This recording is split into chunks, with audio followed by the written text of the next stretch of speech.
11ই মে 2026 বেশ কিছু ঘটনা পরিবর্তন হয়ে যাবে। আপনার জীবনে হঠাৎ করে কিছু ঝামেলা, গন্ডগোল এই সমস্ত জিনিসপত্র এসে হাজির হতে পারে। হঠাৎ করে পড়াশোনায় বিঘ্ন ঘটতে পারে, স্বামী বা স্ত্রীর সঙ্গে একটু ঝামেলা লেগে যেতে পারে। তো আপনার জীবনে কি ঘটনা ঘটবে সেটা জানার জন্য সম্পূর্ণ ভিডিওটা দেখতে থাকুন। তো দেখুন, মঙ্গল যখনই প্রবেশ করবে ঠিক এই ঘরটাতে, অর্থাৎ মেষ রাশিতে প্রবেশ করবে, তখনই সেখানে অনেকগুলো ঘটনা চেঞ্জ হবে। এখানে মঙ্গল কাকে পাবে, মার্কারিকে পাবে এবং শানকে পাবে, অর্থাৎ সূর্য এবং বুধকে পাবে। তো স্বাভাবিকভাবেই কিন্তু বেশ কিছু ঘটনা চেঞ্জ হবে। ঘটনা কিরকম চেঞ্জ হবে? সূর্য এবং বুধ একসঙ্গে থাকার ফলে এবং বুধ কম্বাস্ট হয়ে যাওয়ার ফলে বুদ্ধি বেশ কিছু ক্ষেত্রে নষ্ট হবে। তো এই ধরনের কিছু ঘটনা রয়েছে। তার সঙ্গে সঙ্গে আরও কি ঘটনা ঘটবে? আর যে ঘটনাগুলো ঘটবে সেটা হচ্ছে মঙ্গলের যে যে জায়গায় দৃষ্টি রয়েছে সেই জায়গাগুলোতে একটু এই পরিবর্তনগুলো চলে আসবে। তুলা রাশির মানুষদের মধ্যে হঠাৎ করে মাথা গরম হয়ে যেতে পারে, সেরকম দেখা যাচ্ছে মঙ্গলের ট্রানজিটের ফলে।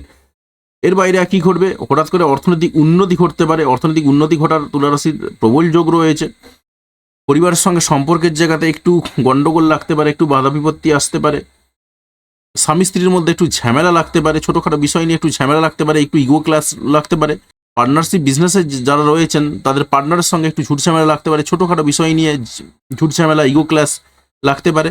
এই ধরনের কিছু ঘটনা ঘটবে। তো দেখুন, যে সিস্টেমটা আমি আপনাকে বললাম এতক্ষণ, সেটা হচ্ছে বৈদিক অ্যাস্ট্রোলজি সিস্টেমে, অর্থাৎ মঙ্গল শিফট করছে এই ঘর থেকে এই ঘরেতে। তার ফলে আপনার জীবনে কি কি পরিবর্তন আসবে সেটা বললাম, এবং এটা বৈদিক অ্যাস্ট্রোলজি সিস্টেমে বললাম। এই এফেক্টটা কিন্তু আপনার জীবনে পড়বে। এবারে দেখুন, যাদের জন্মছকে মঙ্গল খারাপ জায়গায় রয়েছে তাদের কিন্তু চরম পর্যায়ে পড়বে। আর যাদের মঙ্গল ভালো জায়গায় রয়েছে, তুলনামূলকভাবে কোনো গ্রহ দ্বারা পীড়িত নয় কিংবা উচ্চস্থ স্থানে রয়েছে বা একটা ভালো জায়গাতে বসে রয়েছে, তাদের কিন্তু তুলনামূলকভাবে ভালো রেজাল্টটা পাবেন, খারাপ রেজাল্টটা পাবেন না অতটা। আর আমি যে সিস্টেমে বললাম সেটা বৈদিক অ্যাস্ট্রোলজি সিস্টেমে। যদি আপনি আমার কাছে আসতে চান, সেই জায়গাতে আপনি অনলাইনে কিংবা অফলাইনে আসতে পারেন। আর তখন কিন্তু বৈদিক অ্যাস্ট্রোলজি সিস্টেমই বলবো না, তখন যেটা সিস্টেমে বলবো সেটা হচ্ছে পিওর কেপি সিস্টেমে।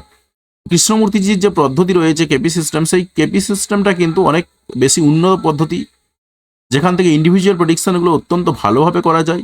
এবং আপনার জীবনে কি কি ঘটনা ঘটবে না ঘটবে, কি ঘটতে পারে না ঘটতে পারে, সব কিছুই কিন্তু প্রেডিকশন করা যায়। তো যদি আসতে চান, সেই জায়গাতে দাঁড়িয়ে আপনি স্ক্রিনে যে দেওয়ার নাম্বারটা রয়েছে সেই নাম্বারের সাথে যোগাযোগ করতে ভুলবেন না। ফোনও করতে পারেন, ফোনে যদি না পান অবশ্যই হোয়াটসঅ্যাপ করবেন, অবশ্যই আমি রিপ্লাই দেবো। আর কোথা থেকে ভিডিওটা দেখলেন সেটা অবশ্যই কমেন্ট করে জানাতে ভুলবেন না। আর এই ধরনের ভিডিও পাওয়ার জন্য অবশ্যই চ্যানেলটা সাবস্ক্রাইব করবেন এবং পাশে আসা বেল বাটনটি অবশ্যই প্রেস করবেন পরবর্তী সময় ভিডিও নোটিফিকেশনগুলি পাওয়ার জন্য। আর আপনি যদি ইতিমধ্যে সাবস্ক্রাইব করে থাকেন তাহলে আপনাকে অসংখ্য ধন্যবাদ। ভিডিওতে লাইক দিয়ে আমাদের উৎসাহ বাড়াবেন এবং বন্ধুদের সঙ্গে ভিডিওগুলি শেয়ার করতে কোনোভাবেই ভুলবেন না। ভিডিওটি দেখার জন্য আপনাকে অসংখ্য ধন্যবাদ।